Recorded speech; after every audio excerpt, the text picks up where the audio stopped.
Good morning.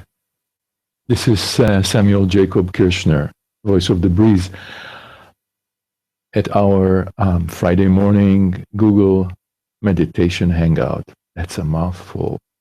This morning, I am speaking to you from Kripalu.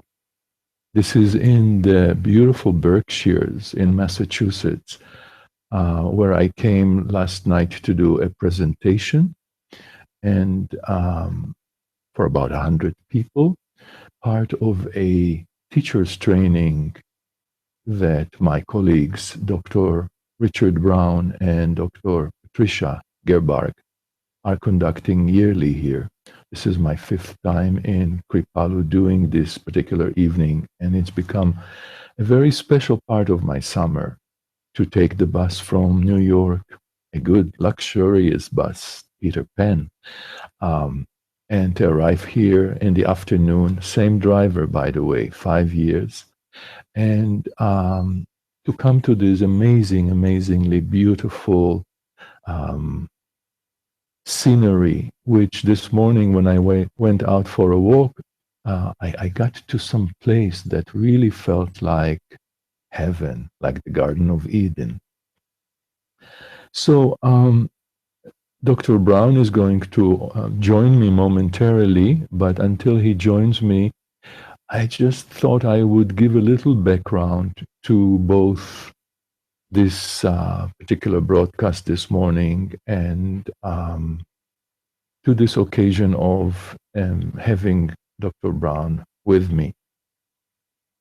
I met him about 15 years ago in one of my depression bouts when my partner Stan at the time kept urging me to call him because he is known in the psychiatric world as the last resort.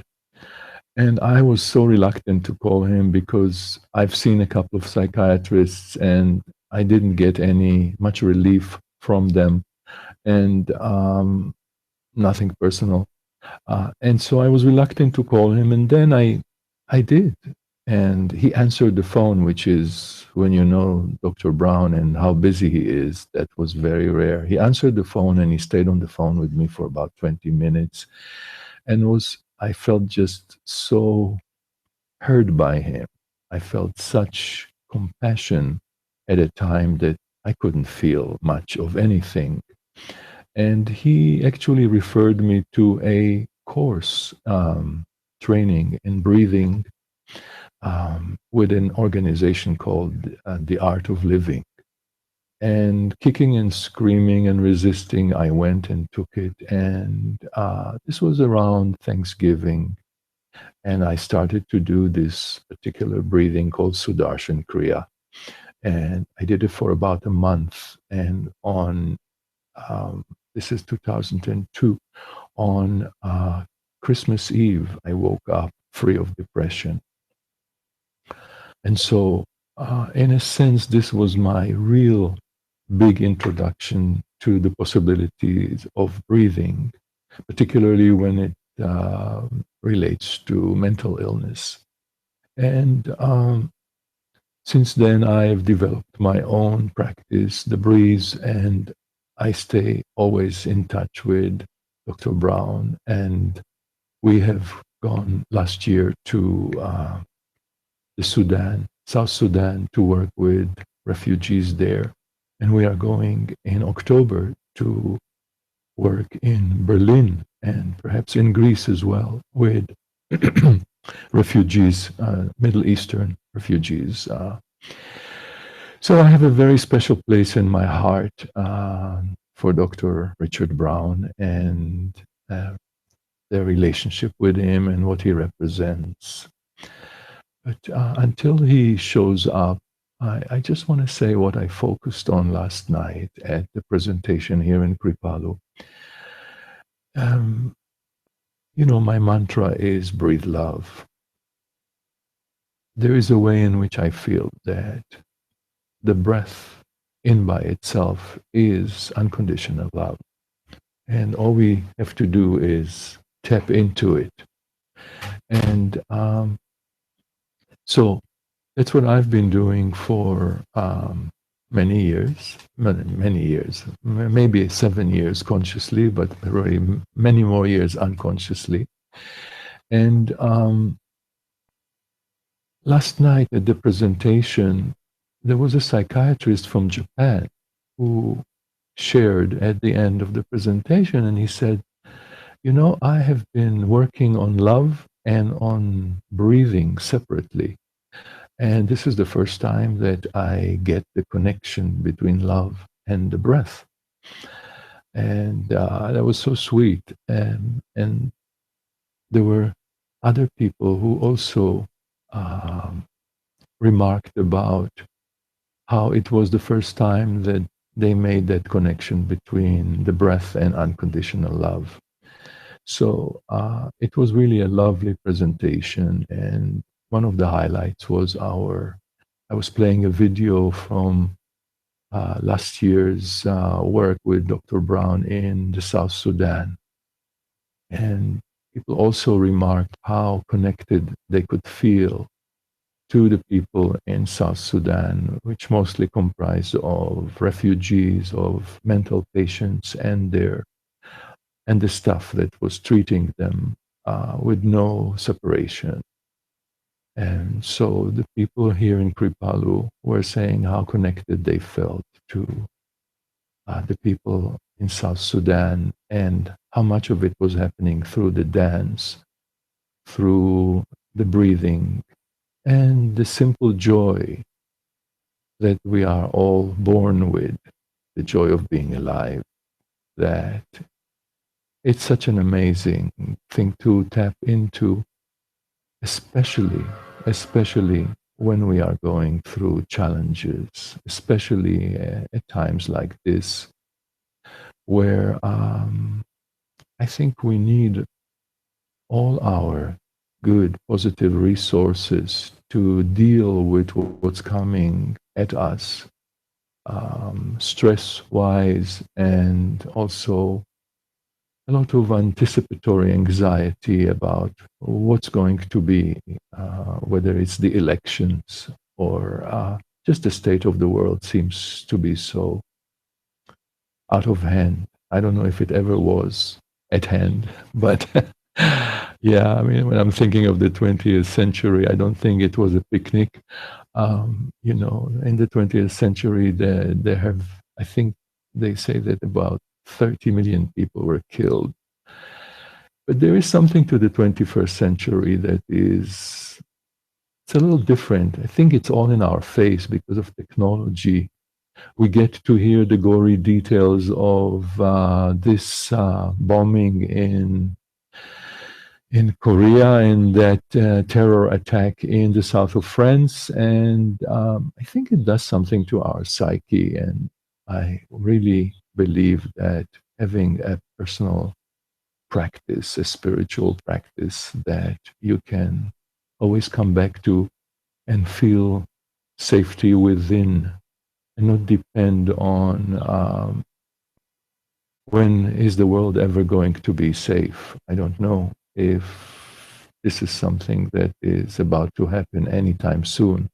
But in the meanwhile, I'm very grateful to both be practicing and to be teaching a way of dealing with that on a daily basis.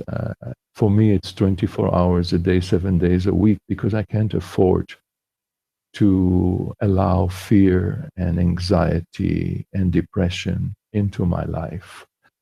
And so, yeah, this is what I wanted to say this morning. And I'm still waiting for Dr. Brown to join me. But perhaps in the meanwhile, I can do a little meditation with you and just do some focusing on the breath in the way of breathing love. So, to just say a couple of words about that, the whole idea of breathing love is to really pay attention, pay attention to your breathing at any time. Open your heart Breathe with more ease and have a heart for yourself.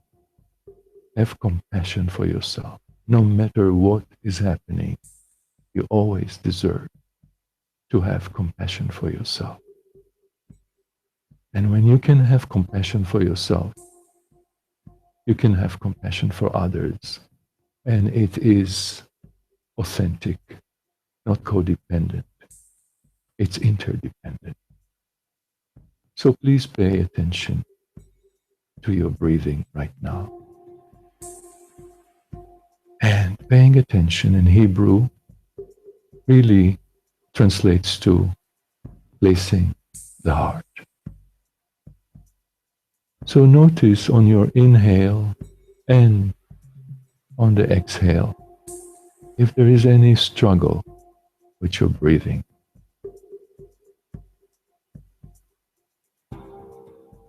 Open your heart.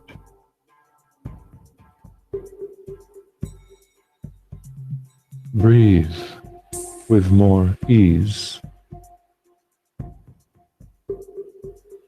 and have a heart for your struggle with the breath.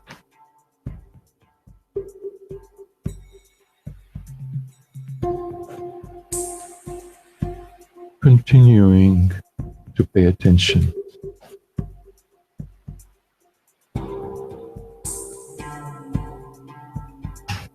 Notice any constrictions in your body, any pain, or even numbness. And as you can see, our intervention here is breathing love. So, open your heart. Breathe with more ease and have a heart for the constriction or pain or numbness in your body.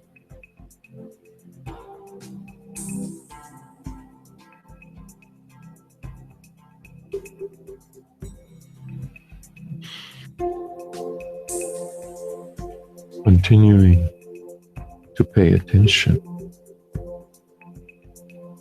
Notice if there are any disturbing negative thoughts that you are having right now.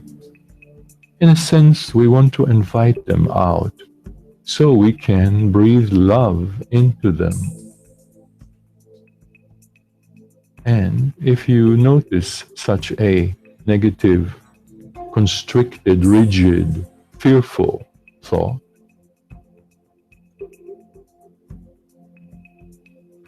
open your heart, even just a crack. Breathe with more ease and have a heart for yourself, for your thought.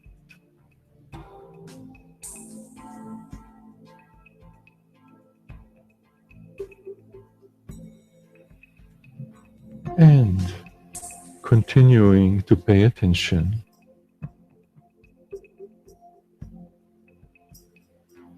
pay attention now to your heart and notice if there are any negative, fearful feelings, emotions that you may be having and not even realizing. And take this opportunity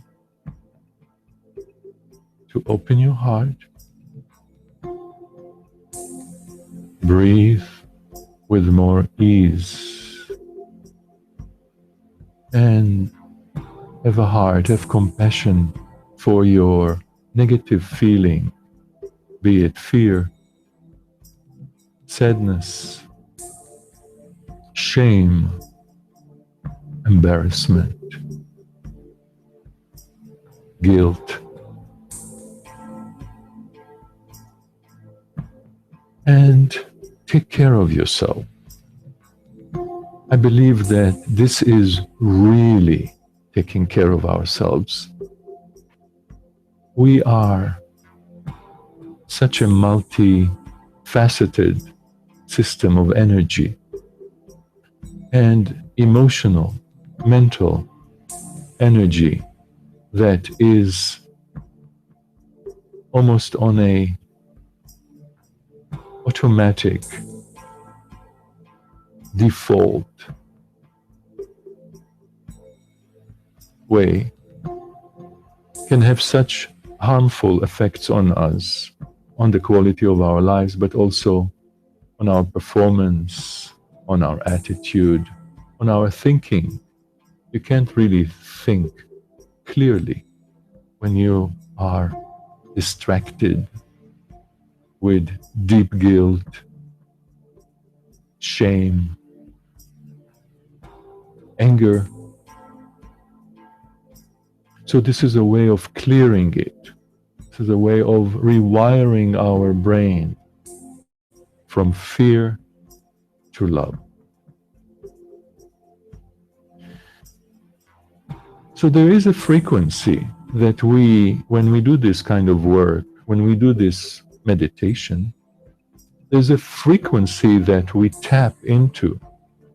I call it the frequency of love. It's another part of the brain. It's a part of the brain that we are developing. And it really works if you work it. And it becomes easier to take care of yourself in that way as you continue to practice paying attention, just noticing before reacting, before acting out. Maybe it's time to take that breath, that coherent, conscious, compassionate breath. And in a sense, consulting, asking the breath for help.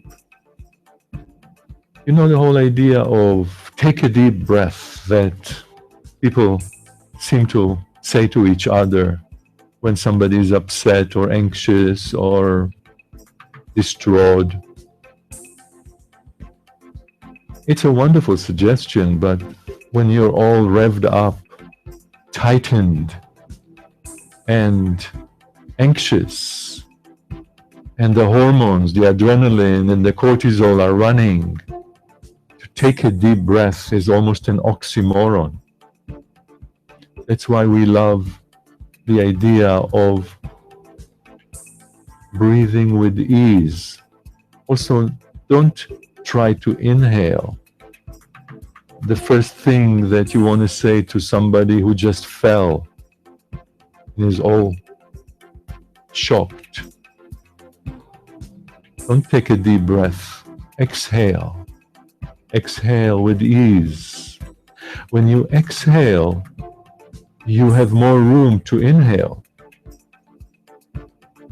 Yeah. So exhale. And don't push. Exhale with ease. I know it's hard. The whole idea of ease and shock don't go together. But, you know, a couple of weeks ago, I was walking on the street and I saw a person who just fell and they were lying and people gathered around them. And of course, everybody wanted to help.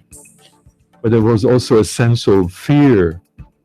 And I could see that the man could hardly breathe. He started to turn a little blue. He fell on his head. And I just came close to him and I just said, just breathe with ease. It's okay. Just breathe with ease. Exhale. And he looked at me as if I fell from the sky. But and I started to breathe with ease. And he soon started to follow this kind of breathing. You see, it's an instinct. It's in us. We just have to be reminded. So that's all I'm doing here is reminding you to breathe with ease. And of course, as it always is in the perfect moment, I was just joined by Dr. Richard Brown. Good morning. Good morning. So, what have you been doing this morning in this little garden of Eden called Kripalu? I took our more advanced level teachers out for a round of Master Robert Peng's longevity walking. And then we did Swimming Dragon, which is a wonderful Taoist Qigong practice I learned from TK Shi. And then we did some very slow pranayama, slow breathing. I left you as we were walking and around and exhaling and doing something complementary with our hands.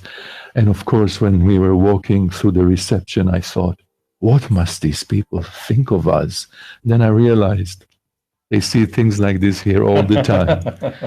So we have about 10 minutes, 10 precious minutes, particularly with you, who I think of as one of the busiest people on earth.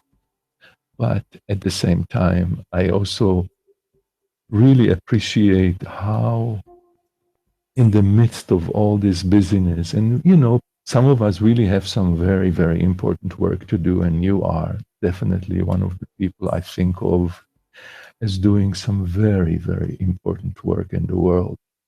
So I'm just wondering, what can you say about these times we are living in, where there's so much negativity and so much, a lot of threat. People are living, everybody seems to be talking about the state of the world and how unsafe and how uncertain it is. And here we are engaged in doing a lot of these inner practices, meditation, breathing, paying attention, awareness.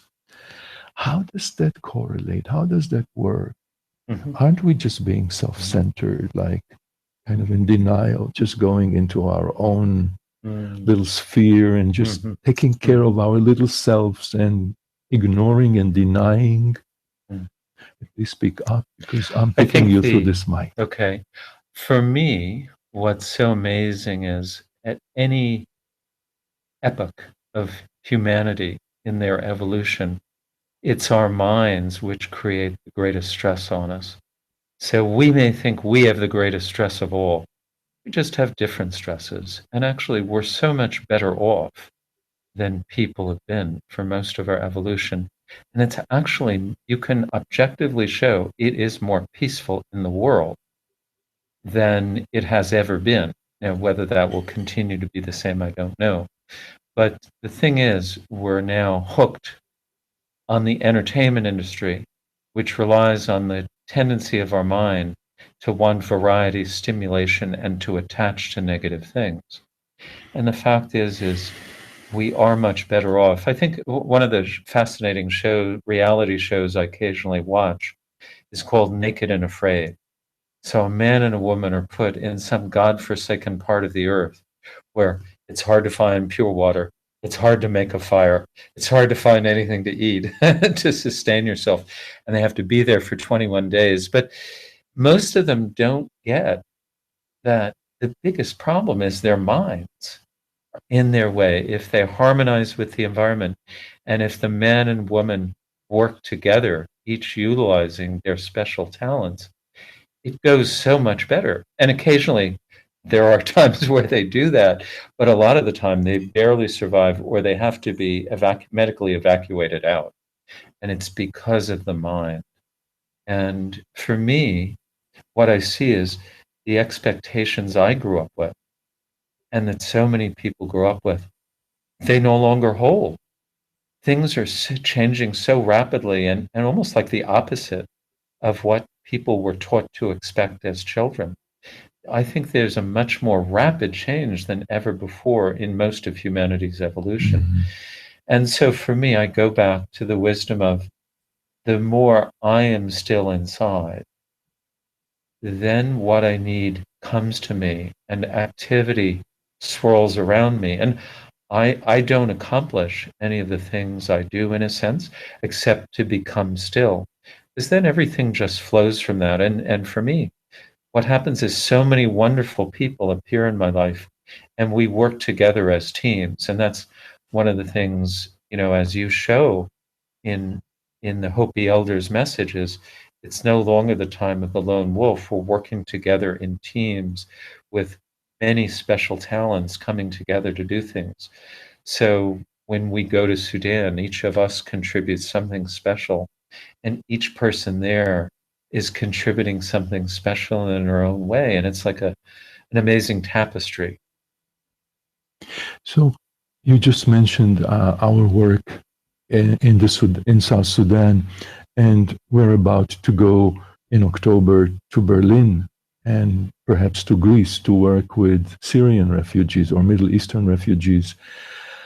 What can all this work that you just spoke about so eloquently, and particularly the breath, how can that help refugees who are engaged in survival issues?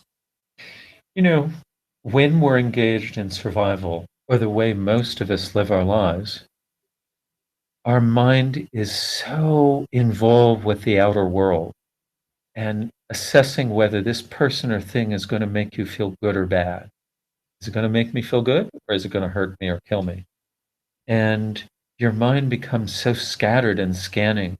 Like as one person, an episode of Naked and Afraid I saw recently, as he was walking through the jungle, he said, I have to be looking down at my feet to make sure a poisonous snake is not going to bite me and kill me in seconds. And I have to be looking up to make sure a poisonous spider isn't going to bite me on the face or the neck. And in between, I'm looking for food.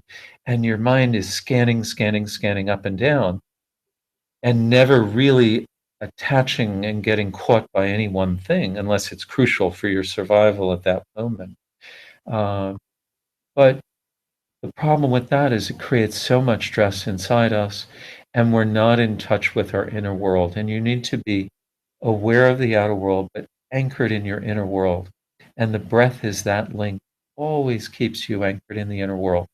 It also raises your energy, and you cannot take responsibility for others if you don't have enough energy for your own internal, you, you know, drive systems to work.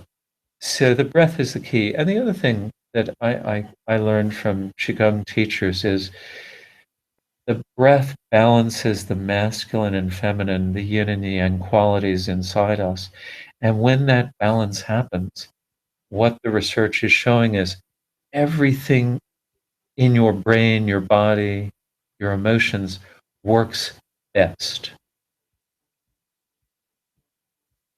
I don't think that it could have been said any differently than the way you say it.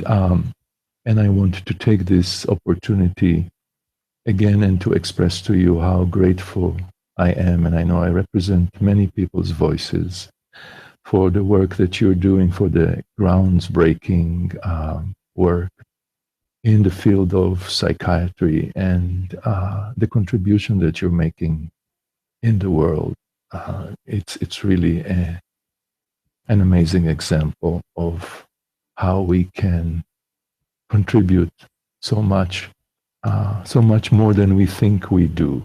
And particularly, I love your distinction about working with the inner and the outer, because the world is now so very immersed in the outer. We are a little overextended in the outer. So to balance it with more work on the inner and the work with the breath is so amazing. And I want to thank you for being in my life and for knowing you and for collaborating. I'm going to be doing a training soon in a hospital, psychiatric hospital in Queens. And it's just an affirmation that things are happening. And it looks like it's time for us to wrap it up. So This is Samuel Jacob Kirshner, voice of the Breeze, wishing you a day filled with joy, oxygen, presence, and ease. Have a wonderful day. And thank you again, Dr. Thank you. Richard Brown.